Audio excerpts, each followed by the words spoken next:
morning, everybody. Happy to be here. I'm happy to be here. I hope everybody's happy.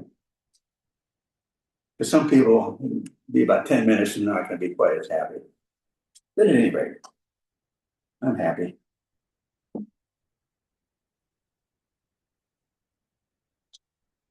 Have you ever done any work for God? You might say, well, I guess it would be depend on the context of which who you are. In my world, if somebody says a work for God, I immediately jump to something like a message, a sermon, a lesson, something biblical in that sense, where I'm conveying information from myself to whoever happens to be there. When I think a work of God, that's what comes into my mind. Now, you might be filthy rich, and when someone you hear that expression that someone says a work for God, you might think of giving.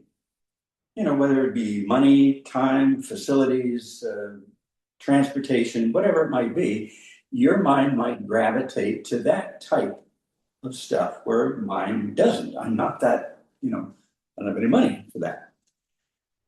So that was a kind of open-ended question, I guess, now that I've, articulated and I can hear myself say it. A work for God. But at the end of the day, I think it all comes down to one thing, and that is, do you do anything for God? Whether it be your time, whether it be your talent, whether it be your energy, whether it be your effectiveness, whatever, do you do anything for God?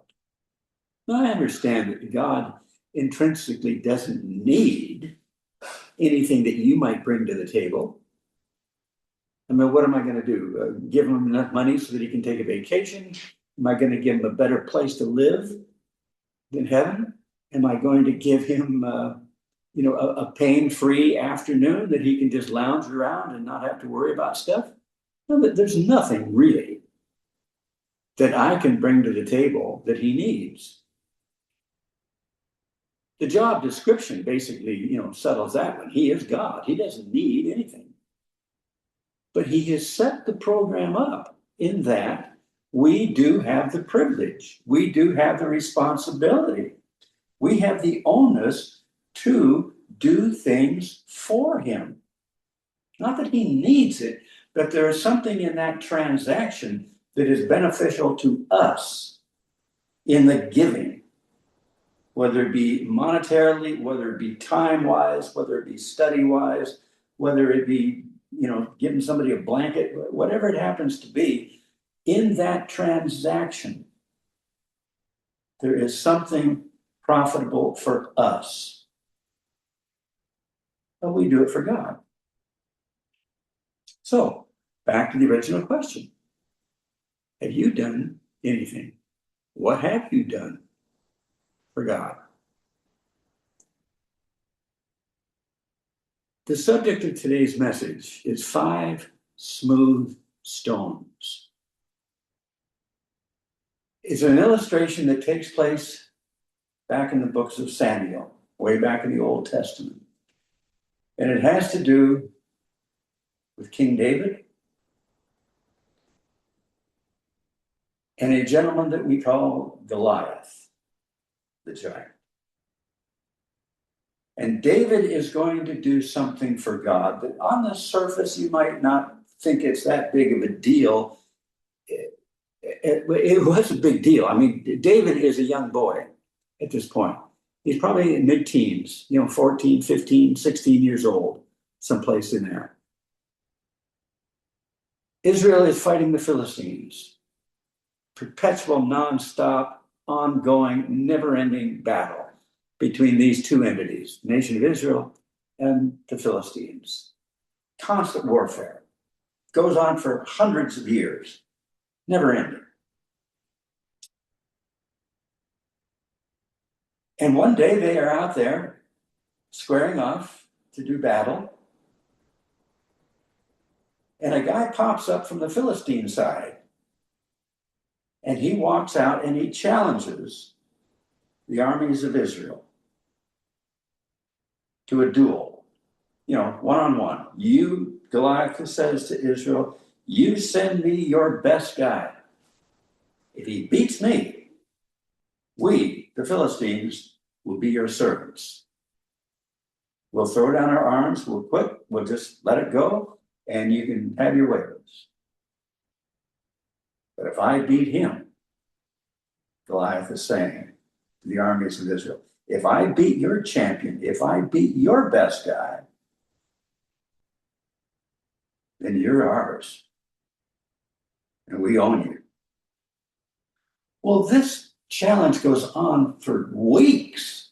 It's a 40-day thing. Every day, Goliath marches out there at the beginning of the day, and he issues the challenge to Israel. And he says, I defy the armies of Israel. I defy you. Send me somebody. Please, send me somebody. I'm getting bored here. Watching you clowns just sit there, scared to death to send somebody out.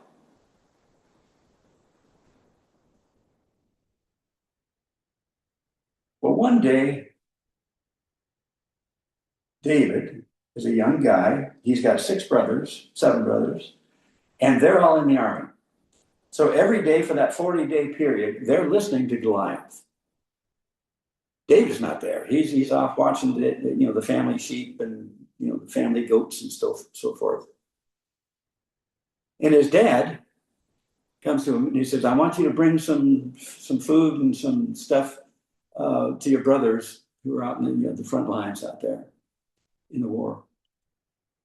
And he said, bring something to the officers so that the officers will be better inclined to treat, my kids better and so forth.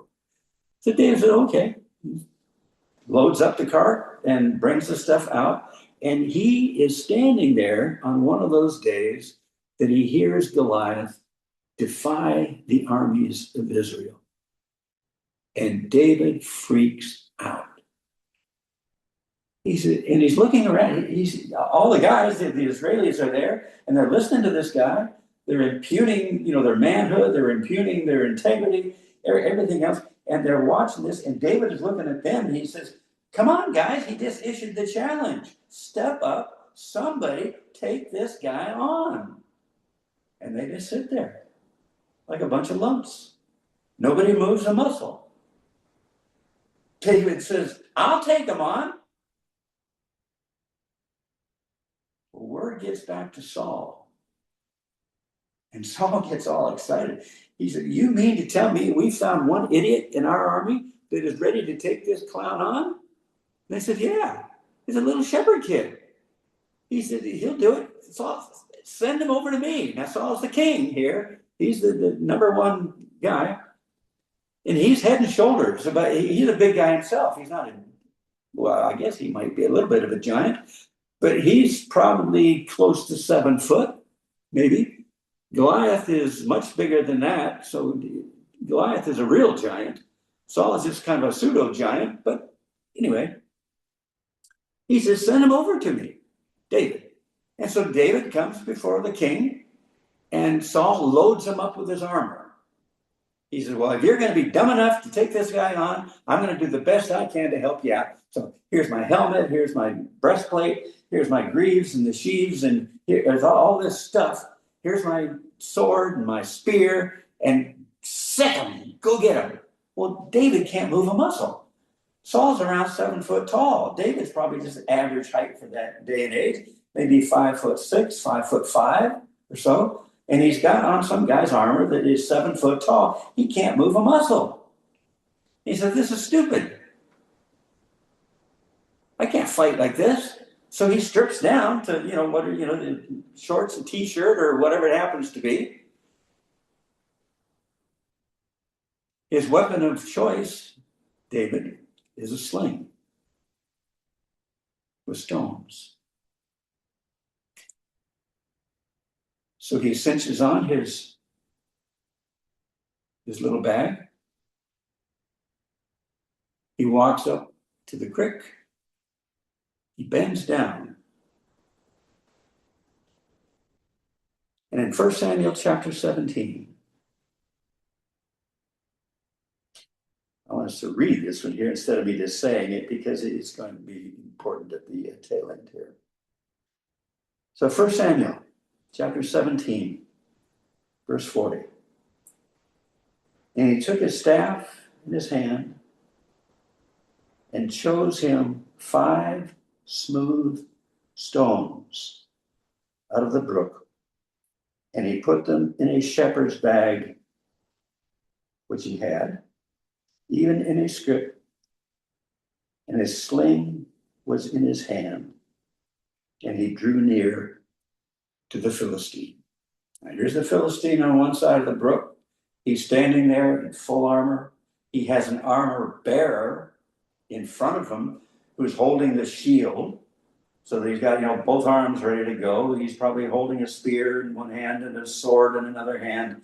And his shield guy is standing in front of him. And he's ready to go.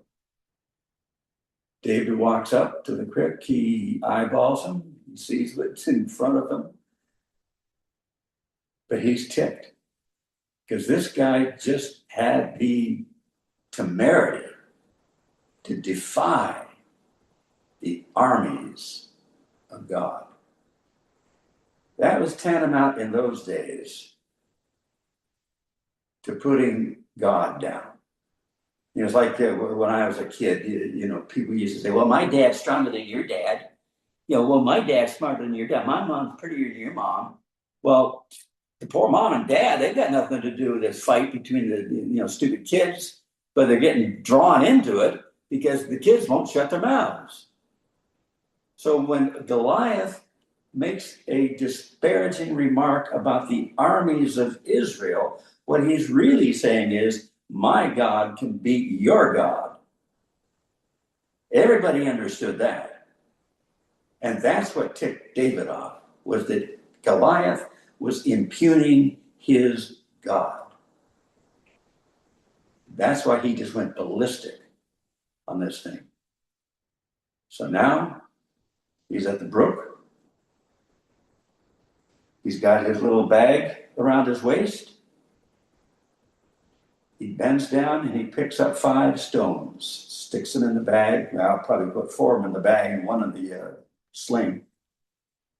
And he goes off and he confronts Goliath. We all know from Sunday school how that worked out. Worked out pretty good for David. Not so good for Saul.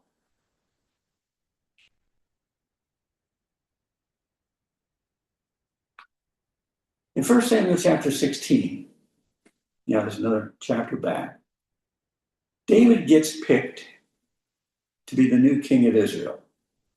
Now, all this takes place before this event takes place about the stones and all that stuff. Saul has completely blown it in God's eyes. God gave him every chance, more than one chance, chance after chance after chance, and Saul keeps blowing it. He keeps repenting, but then he reverts back, he slides back, he blows it again.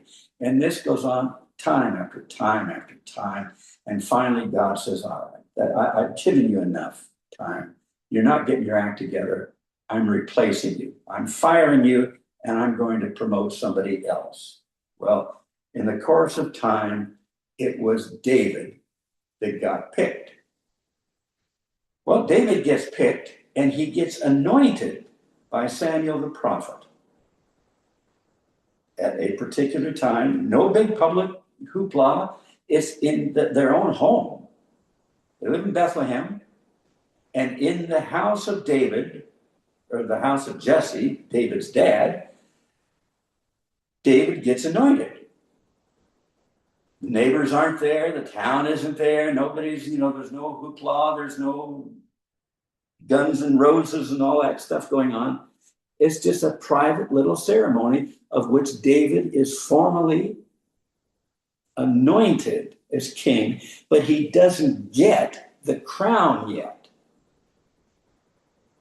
It's just like, we elect a president in November, but he doesn't take office until January. There's that transitional period of which, one administration leaves, the other one's coming in. And so you have to have that little overlap of a period of time. And that's what David was in.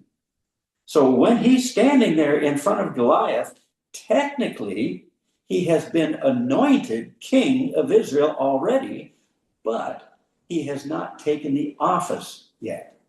Okay, you get the emotional setting here.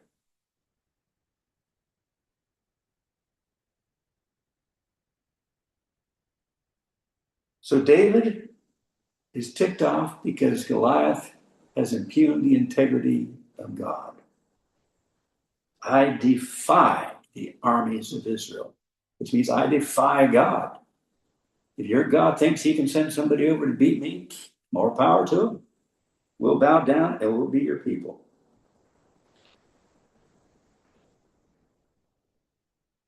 So like I said, Saul gets word of it. He gets all excited. Oh, you guys found an idiot. Send him over. Doesn't work out. David strips down, gets rid of the armor, gets rid of the sword, gets rid of the spear, gets rid of everything.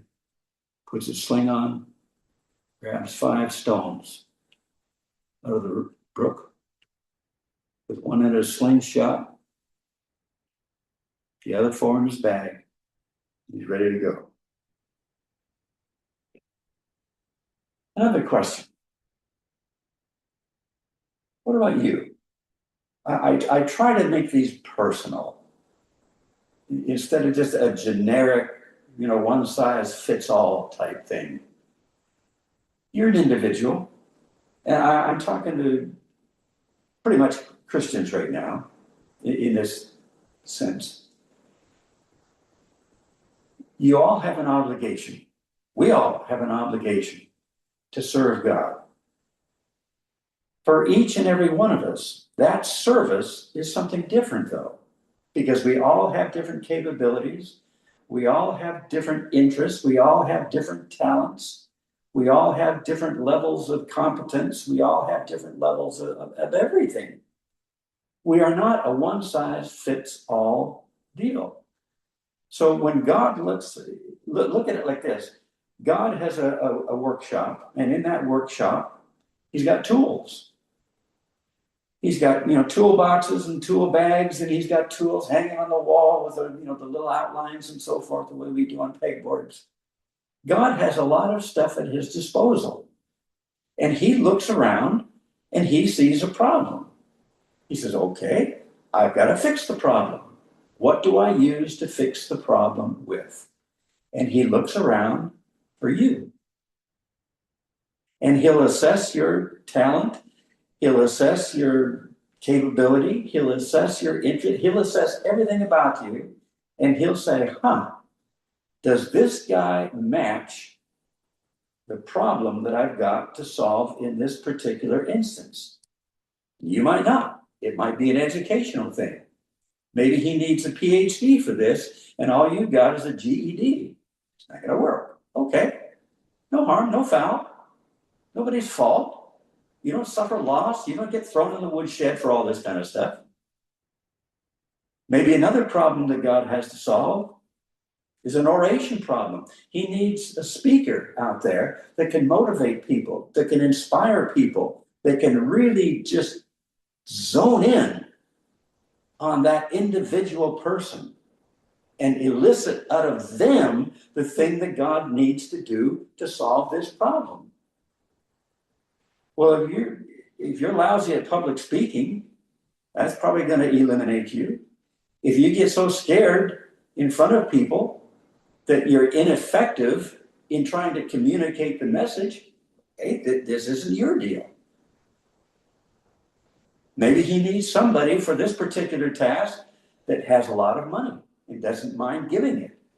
Well, that might not be you. Maybe you're a little bit stingy. Maybe you're a little bit hoardish. Maybe you work too hard in your mind for money, and you might lose it someday, and you might need it someday. So you're going to hoard it, and you're going to keep it, and you're going to make it your own. You're not the guy for the job. You're a tool. A Phillips head screwdriver does not do the same work as a flathead screwdriver. They're both screwdrivers. You both, put them on the nut, the bolt, whatever. and you screw it, you rotate your wrist, and you drive the screw in. The difference is in the shape of the screw head and the shape of the tip of the screwdriver that is meant to do the job. So you got flathead screwdrivers, you got Phillips head screwdrivers, you got star screwdrivers, you got hex screwdrivers, you got all different types of screwdrivers that are meant intentionally for one particular job and one particular job only. You are not going to be the end all be all of screwdrivers. God's got other ones. Maybe you're the flathead. Maybe your wife is the Phillips. Maybe one of your kids is the hex. But God has something for you to do. Have you ever figured it out yet? Do you like to listen to people's problems? I'm kind of iffy on that one. But God doesn't put me in a position that all day long I have to listen to people's problems because I'm going to have great solutions for it. I'm going to probably just zone out at some point. I'm not the guy that God's going to choose for you to dump your load on me in that sense, because you're not going to get a whole lot out of it. I get it. I wish I was better. I wish I was more profitable for the Lord, but it's not my niche. We mentioned giving. I'm a fairly good tipper in some respects, but otherwise I'm real stingy.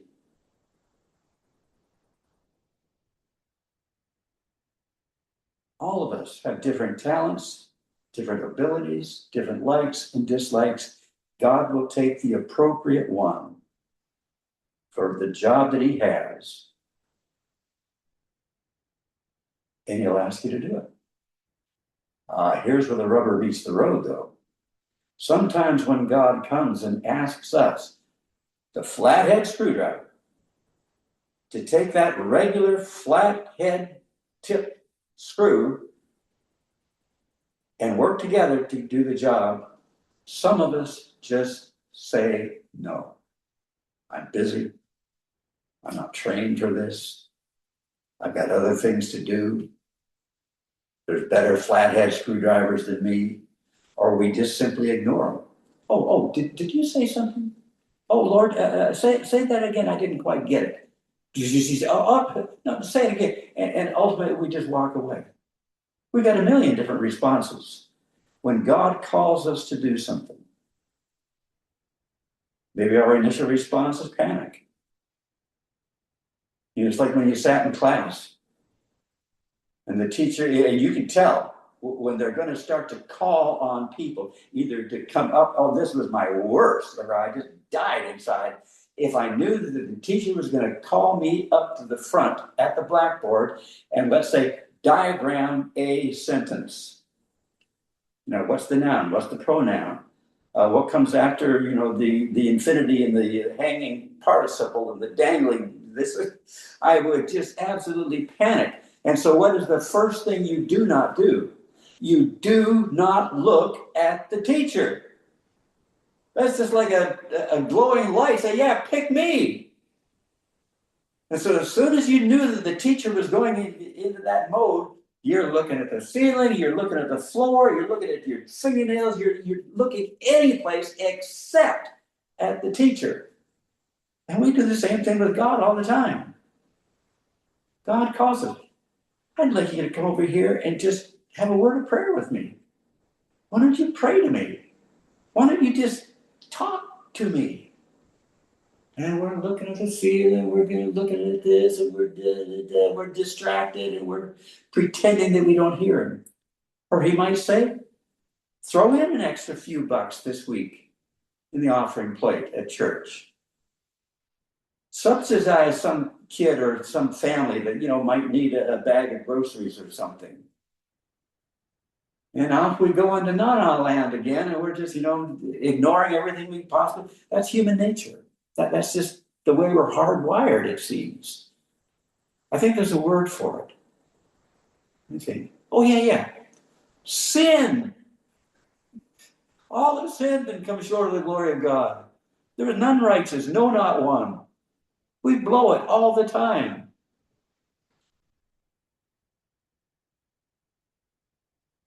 So what have you done for God lately? Not so. Now, this is a really, really tricky question. Really tricky question. Turn over to Matthew chapter 7. I'll tell you why this is, when I say that statement, have you done anything for God? And some of you might, just kind of panic and say no. Others will say, boy, I haven't quit doing things for God. Yeah, I do things for God all the time. Well, this is where it gets a little bit dicey. Matthew chapter 7, verse 21. Not everyone that saith unto me. This is Jesus speaking. This is the middle of the Sermon on the Mount. Not everyone that saith unto me, Lord, Lord, shall enter into the kingdom of heaven. That seems kind of anticlimactic. Not everyone that says unto me, Lord, Lord, shall enter into the kingdom of heaven. And that's with a capital W there. I mean, that's somebody who, on the surface at least, acknowledges God. They refer to him as Lord. By saying this, they're implying that they obey him, they listen to him. In the scale of the pecking order, he's at the top. He's Lord. I mean, so far that this guy's looking pretty good. Lord, Lord. Not everyone that says unto me, Lord, Lord, shall enter the kingdom of heaven, but he that doeth the will of my Father which is in heaven. Oh, so now we've got a distinction. Now we've got a difference. Not everyone that says, but he that doeth the will of my Father.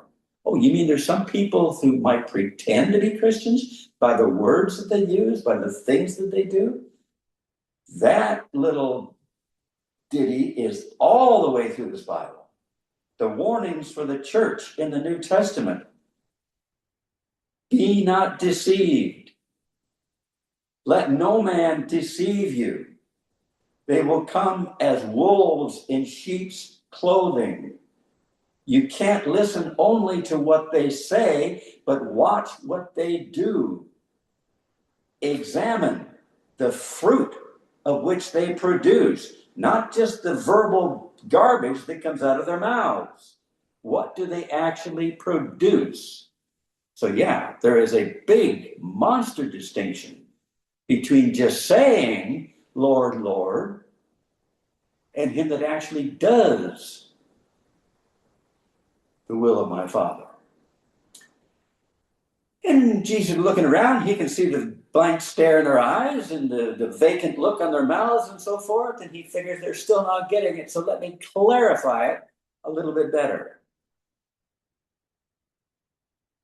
Verse 22. Many will say to me in that day, Lord, Lord, have we not prophesied in thy name? Yeah, I don't know that Adolf Hitler ever prophesied. I'm not sure about Joseph Stalin because he studied for the ministry before he went nuts on politics. He was going to be a preacher. Well, we know how that worked out. Fidel Castro, I'm not sure he was a big prophesier either. See, some of these guys you can tell, others you can't tell. A lot of the people you see on TV, I'll go out on a big giant limb here. I'll say most of the people you see on TV fall into that category, wolves in sheep's clothing. Just watch for a little while. How much time do they spend on money? How much time do they spend on, gimme, gimme, gimme? How much time do they spend on getting your best life now? You can tell. Just listen for a bit. Lord, Lord, have we not prophesied in thy name? And in thy name have cast out devils. Boy, there's a level of Christianity that hardly any of us get up to. And these guys are casting out devils. and in thy name have done many wonderful works. Yeah, we give blankets to the homeless. We give $1 to the beggar in the street. We give our time. We give our energy. Yeah. We give. Everybody always says that about me. You just give too much. And it gets better. Verse 23. And then, Jesus still speaking, and then will I profess unto them, I never knew you. You may have referred to me as Lord, Lord. You may have done many wonderful works in my name. You may have cast out devils. You may have prophesied. You may have done many wonderful works. But you know, guys, at the end of the day, I never knew you. Depart from me, ye that work iniquity. But Lord, I gave money, ye that work iniquity. Lord, I gave my time, ye that work iniquity. Lord, I gave you my body. I washed feet. I served dinners. I stood in the line. I did this. I did this. Ye that work iniquity. There's a difference, folks. There's a saved, there's a lost. There's a Christian, there's a non-Christian. And all of it seems to be bound up in works. Everybody's working for something.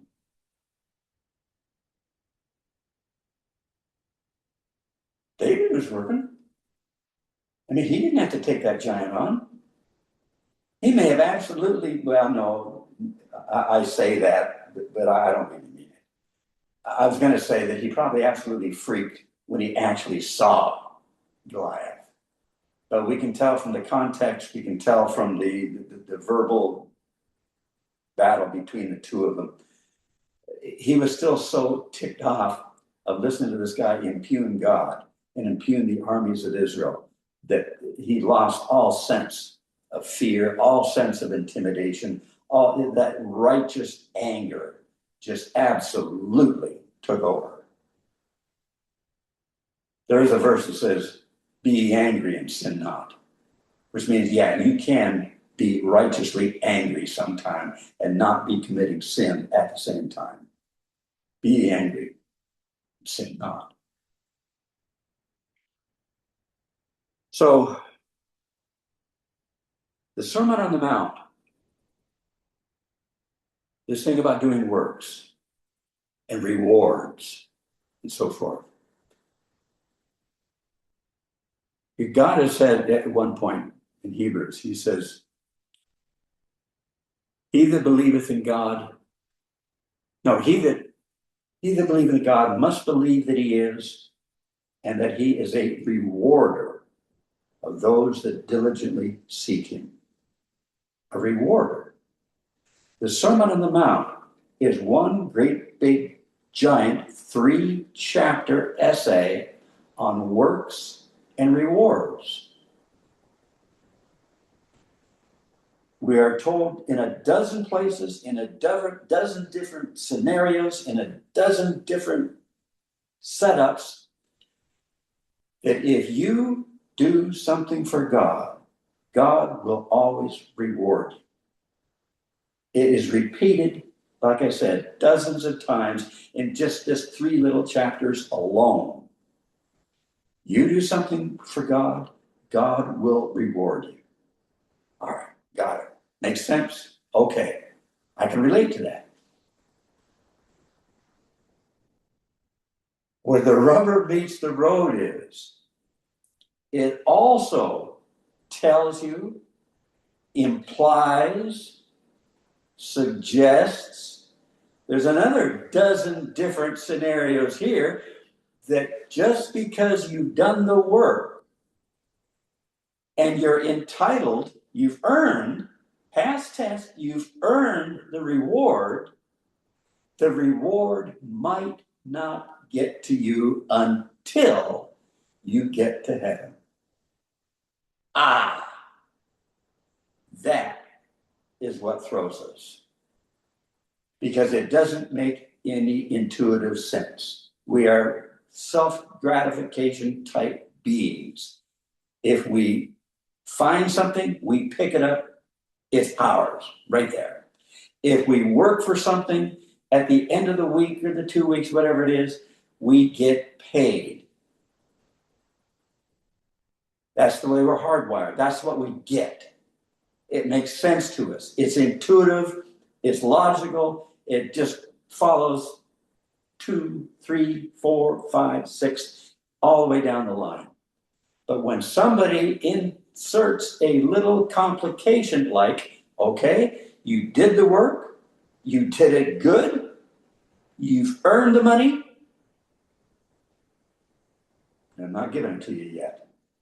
I'm not giving it to you until you get to heaven. Everything just blows up in our face. We don't get it. We are wired for immediate gratification. Just look at any little baby. They see something, they grab it, and where does it go? They don't look at it. They don't turn it around and examine it. They don't go through the thought process, what is this? Will it hurt me? Will I get some kind of gratification from it? Every single solitary little baby on the planet, they see it, they grab it, and it goes in their mouth. Instant gratification. And it's exhibited from the time they pop out until the time they pop off. That's just the way we are. And so when someone says, oh, no, you're going to get it. I told you. I'm going to reward you. You're going to get it. But you're just going to have to wait a while. We don't react kindly to that one at all. So, back to the question again.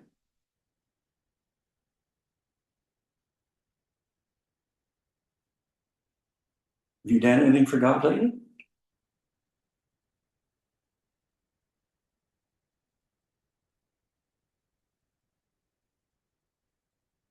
So what can you do about it? Well, number one, be aware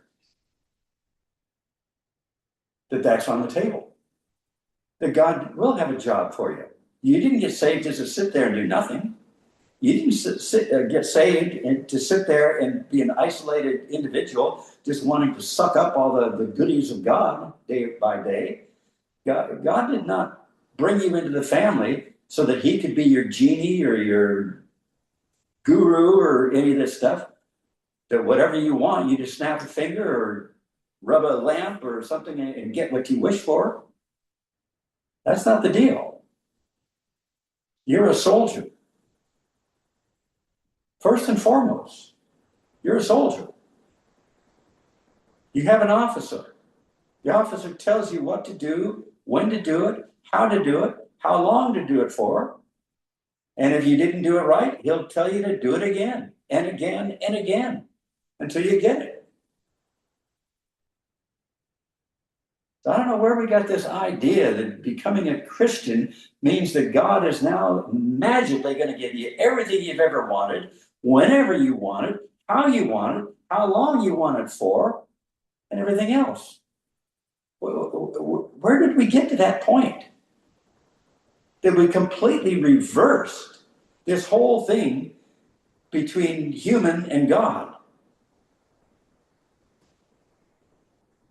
It seems that at some point in here, the human, the one dependent on God, the one subservient to God, the one that needed God, all of a sudden something flipped in this transaction and we became the boss here.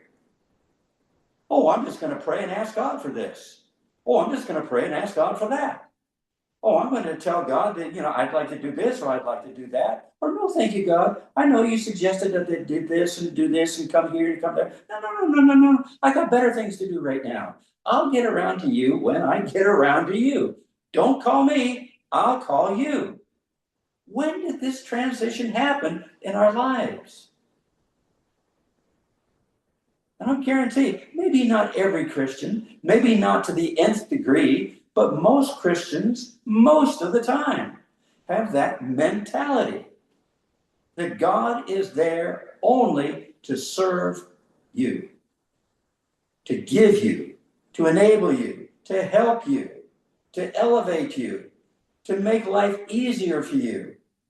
Have you never read the book yet? Have you never read the book yet? It doesn't work like that. So, question: your effectiveness for God, do you think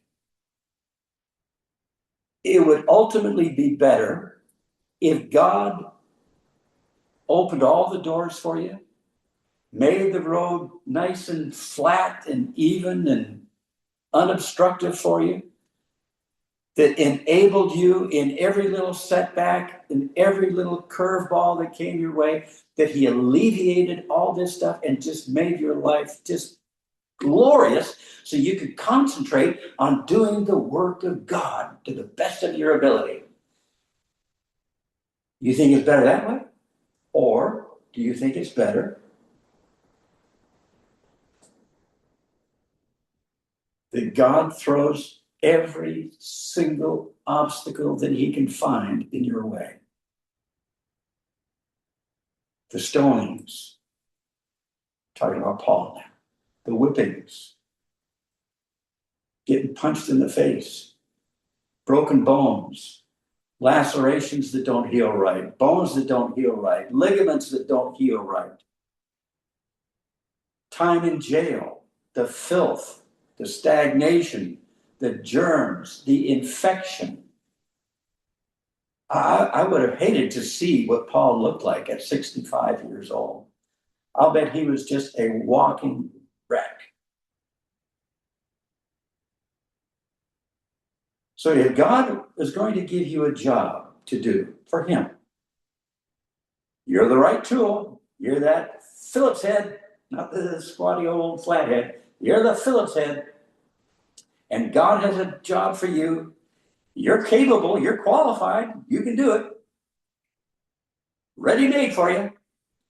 Do you think at the end of that job, it would have been better for him to just hammer and hammer and hammer at you?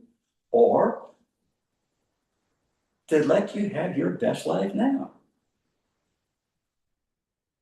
Well, if you've read the book, you get the unmitigated final answer is that in almost every case, God is going to put you through the ringer.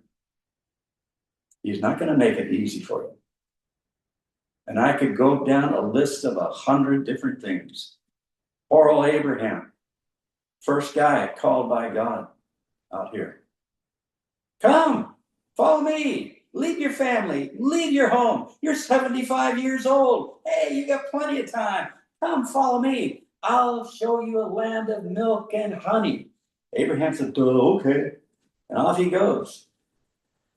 First thing going out the gate, there was a famine in the land. This is the new land, the milk and honey land.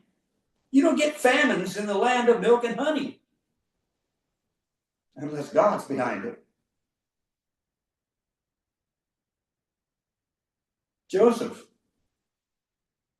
God says, I got a job for you. One of these days, you're going to basically run the world.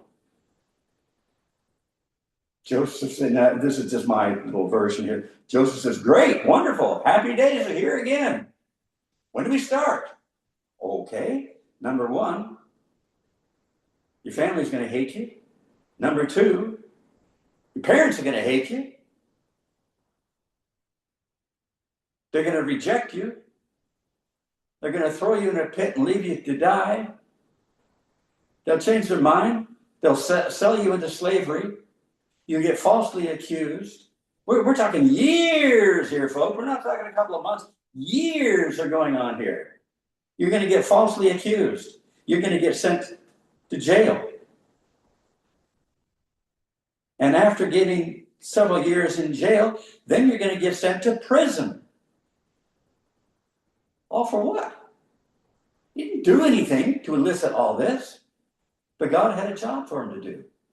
And for him to get that job through to him, he had to be at the right place at the right time, to hear the right people, to say something in the right ear that is going to get to the right guy so that the end result will be able to take place. And it took all that junk to get there. A ruler in the land of Syria gets leprosy one day. And he's bitching and groaning and moaning and griping and stuff about, having leprosy. Little girl sitting there. She says, haven't you heard? There's a prophet in Israel who can cure you.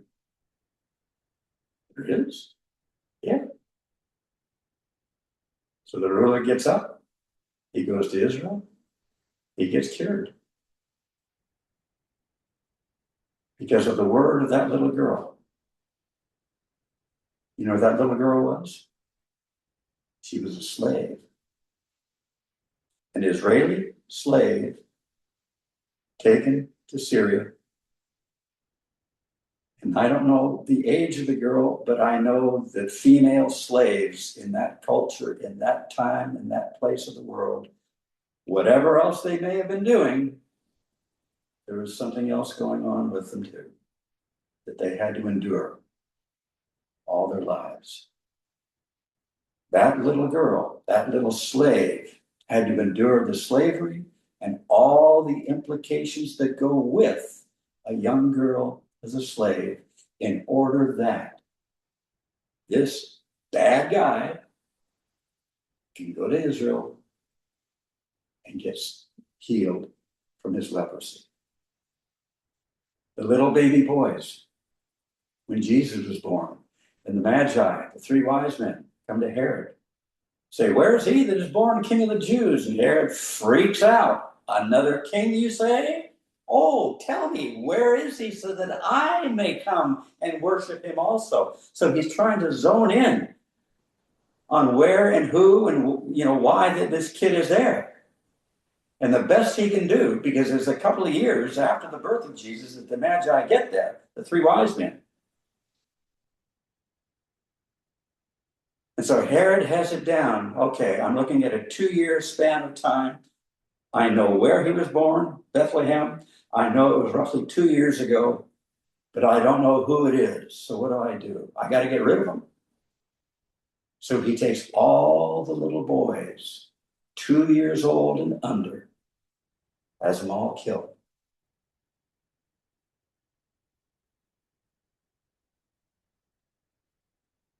Is any of this starting to make sense to you? God has one way of doing things. We have another way of doing things. And we don't always like the way God does things. Why did those little 2-year-old boys and under, why did they all have to get killed? You think that didn't affect the parents? You think they got a check from the government to compensate? Well, I'm going to kill your kid today, but here's, $1,000 a month for the rest of your lives. Don't worry about it. You think those parents didn't have something to say about that? You think they didn't feel a certain way? You think that anguish and that pain in their lives wasn't just as intense as anything that you can imagine? God says, hey, you're soldiers. Suck it up. And we don't like that. So some of us don't want to step into that arena of working for God. We'd rather sit there and have our best lives now. I know I keep saying that phrase, but in my world, that phrase, I'm saying a lot when I say that.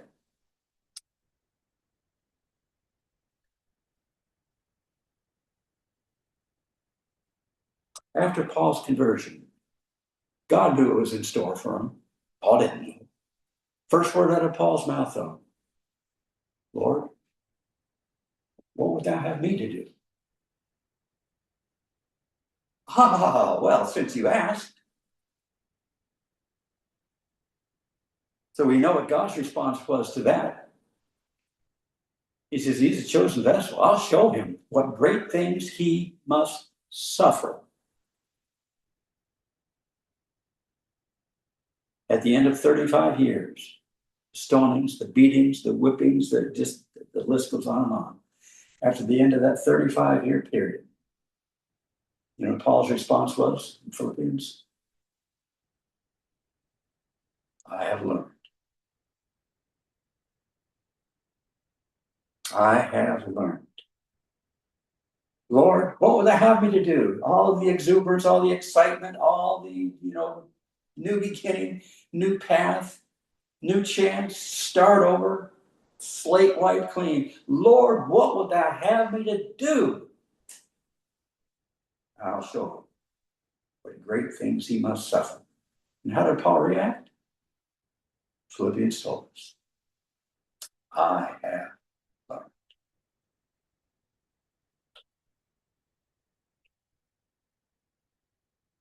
Back to the 5 stones. And I'll end with this.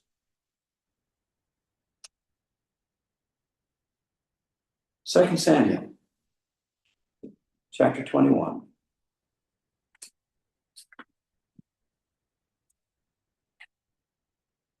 Second Samuel 21.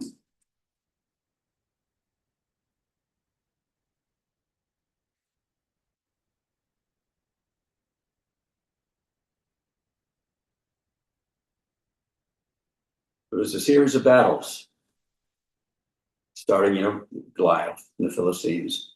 But subsequently, after that, there was a continual thing. There was battles going on all the time.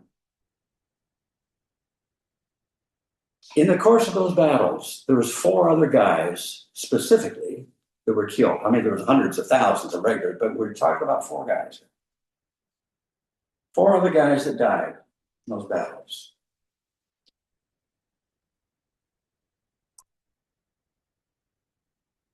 Verse 22. 2 Samuel 21:22. These four individual guys, these 4 were born to the giant in Gath. Who, the giant in Gath? He's got these 4 kids, but he also had another kid. The other kid was Goliath. These 4 were born to the giant in Gath. That's 5. And fell by the hand of David and by the hand of his servants. David either knew or he surmised or God gave him a clue or something. When he walked over to that brook and he bent down and he picked up not just a stone for Goliath. He knew Goliath had 4 brothers. He didn't know if they were going to jump in on the fight or not, but he was prepared. So instead of just getting 1 stone, that's all he needed, he knew that. He picks 5 stones out of that brook. 1 for Goliath and 1 for his 4 brothers. God thinks of everything. He's not going to leave you stranded. He's not going to leave you holding the bag. 5 smooth stones. Heavenly Father, I thank you, Lord, for stories like this. I thank you that you put these in the book so that we can not all the time and in all the way relate to these things. But there's enough stories that they're going to cover everybody. They're going to cover every scenario. They're going to cover every circumstance that we are going to experience in life. And they all end the same way. Trust me, God says. Just trust me. If you get killed in the process, hey, I'll make it all right in heaven. I'm not going to renege on my promise. If I promise you this, you're going to get it. You might not get it today, but you're going to get it. I'm not going to forget you. I will never leave you or forget you.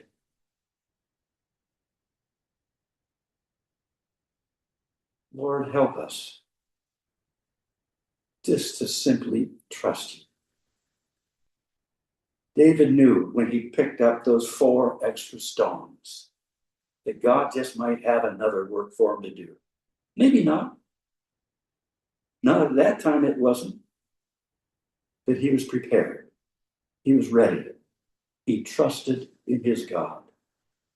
Lord, give us that same impetus, that same level of understanding, that same hope that he had, that we can simply trust you. In Jesus' name.